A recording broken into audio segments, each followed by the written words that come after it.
Alrighty, it's time for season 5. I chose to do the regular seasons first, as changing between all-star seasons and regular seasons with their different formats might confuse some people. And yet again, like I've mentioned every single time so far, we're talking about these queens' drag characters. Nothing more, nothing less, just their stints on the show. As always, this is the point system in place. We're doing the ranking first, then declaring the biggest winner and the biggest loser, or the queen that plays the most above her original placement and the queen that plays the most below her original placement. And then, of course, we got the notes for the low, safe, high placements. This season is pretty interesting with the ranking, as half of the placements correspond with the original placements, as you'll see in a second. In the last place, as always, is the first eliminated queen, Penetration. Penny did not win episode 1's mini challenge, so she's at a 0. I honestly don't know what I can really say about Penny, as I don't know much about her, but allegedly, she was not the fan-voted queen into the season, but rather it was Adore Delano, whom the production shelved for season 6. So, I guess Penetration was number 3rd in the voting. I could not believe it. She still does drag, but the last time she posted on Instagram was in May. In the 13th place is Serena Chacha with a PP score of 1. Serena really seemed to be liked by nobody by the end of episode 2. She took pride in being an educated queen, and honestly I'm quite into that, though she did take a really poor approach when trying to convey that. Regardless of the fact, Serena is still memorable. She still does drag, and she's for a couple of years now been doing wigs, so we know that she's improved since her season. In the 12th place is Monica Beverly Hills with a Z.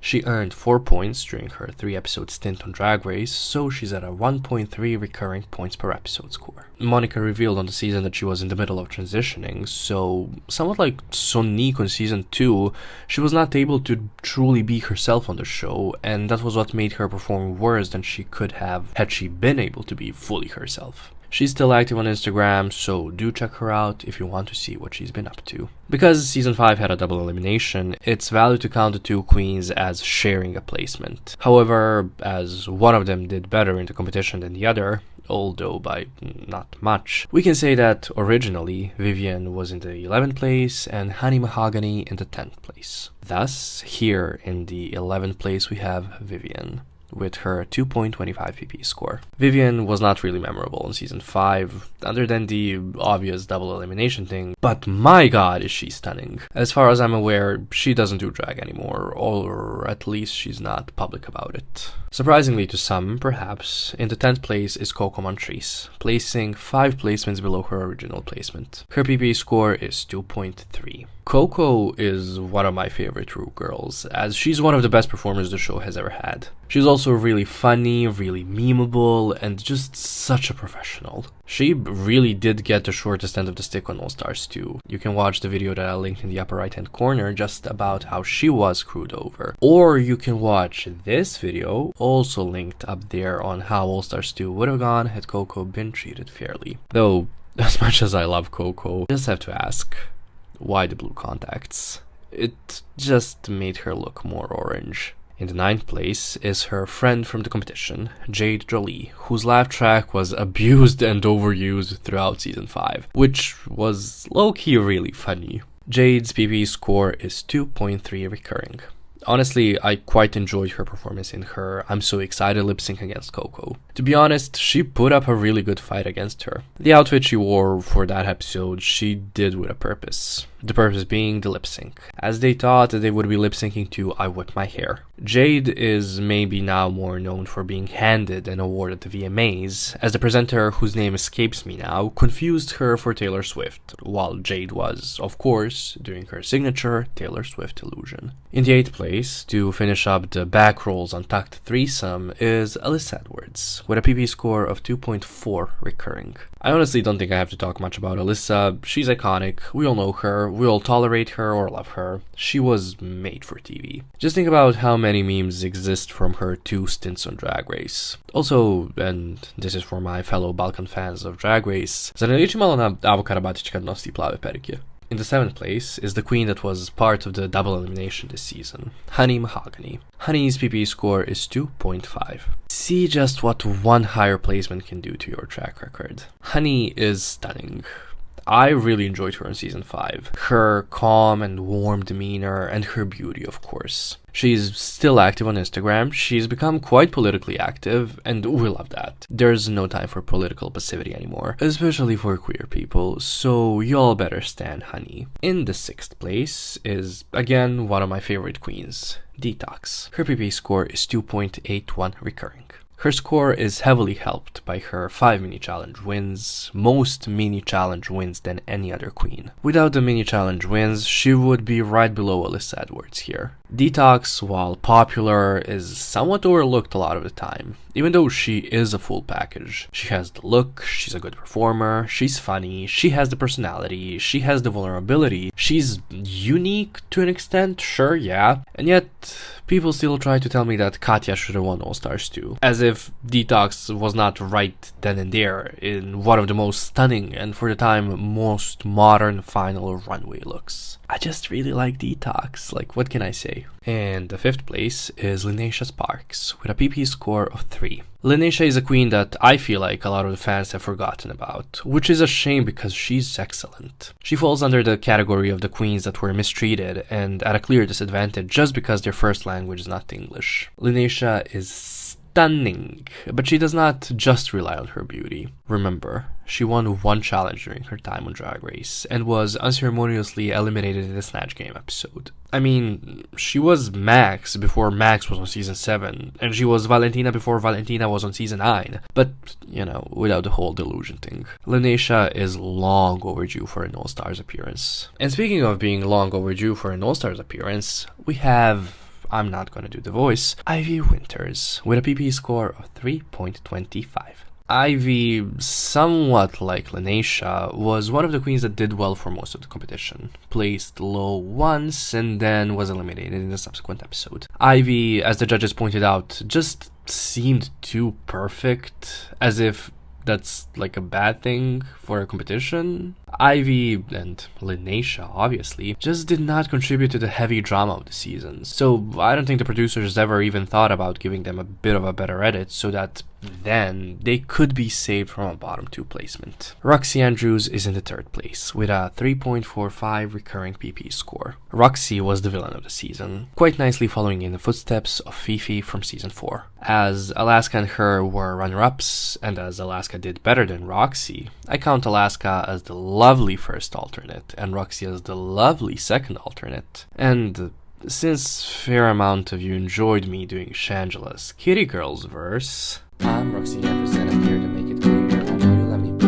that's why you brought me here. Was a bitch on season 5, I'm gonna make it right. Give me a sewing challenge and I'll give you what you like. I'm full of tricks, baby, just like on Halloween. I'm full of monsters and it makes me wanna scream. I have to get this right, so you don't waste your time. Not like my comment and killing on the side. I'm gonna show you what I can do. You're going crazy and seeing to it's not my fault. You can blame my home. These are their hoes, but they're all the same.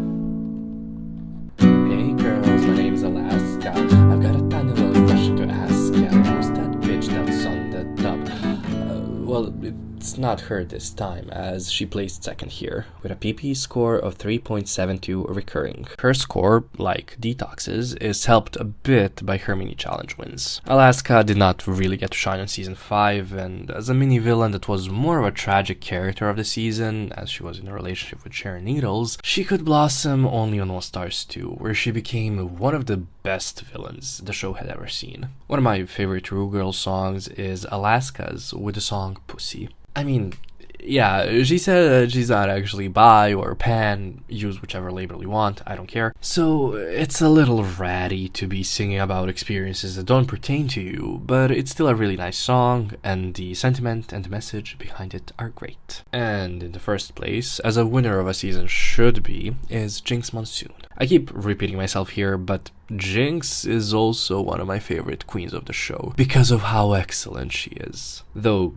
this promo pic is really doing her no justice. While not having the most amazing of looks, she still is a very well-rounded queen that's quite likable as well. Jinx also has one of the best stories on Drag Race, and fun fact, her PV score never dipped below 3. That's excellence right there, let me tell you. If you've been paying attention, you know that the biggest winner of the season is Linnea Sparks, while the biggest loser is Coco Montrese. And now, the notes. Episode 1.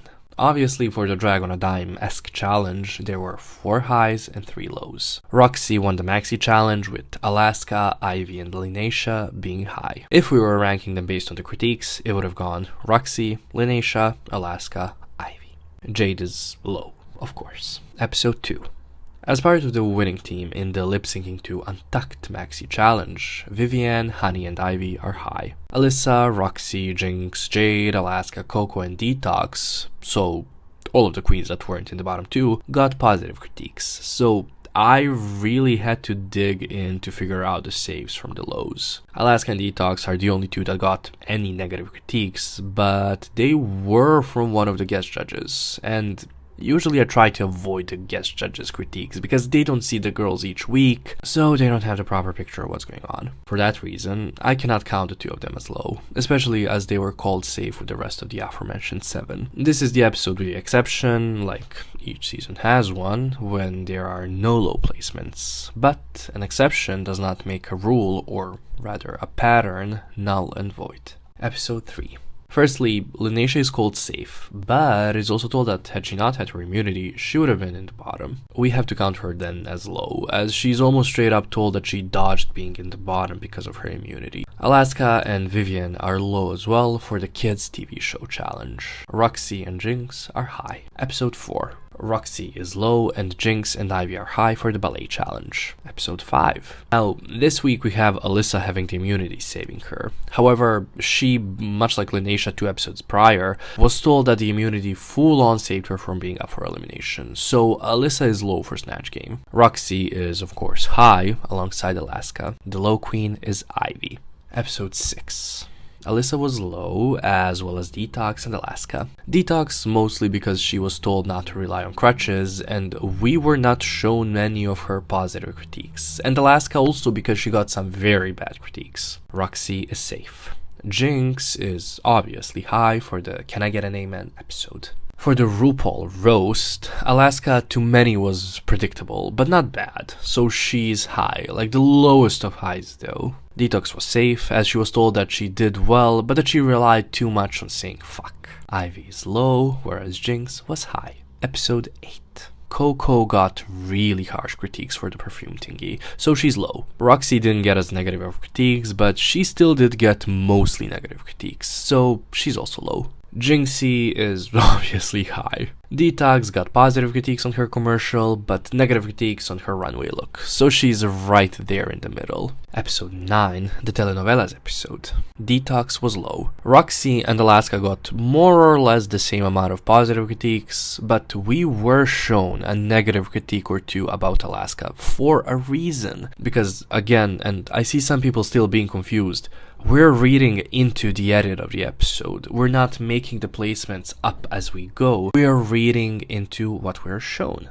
And so, Alaska is safe while Roxy is high. For episode 10, the makeover episode, Jinx was high while Alaska was low. And lastly, for episode 11, the ball episode, Roxy was high, of course. And that's it.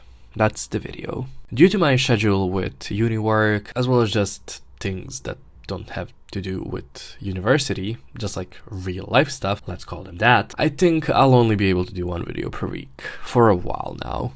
But regardless of the fact, thank you for watching this video and any future video.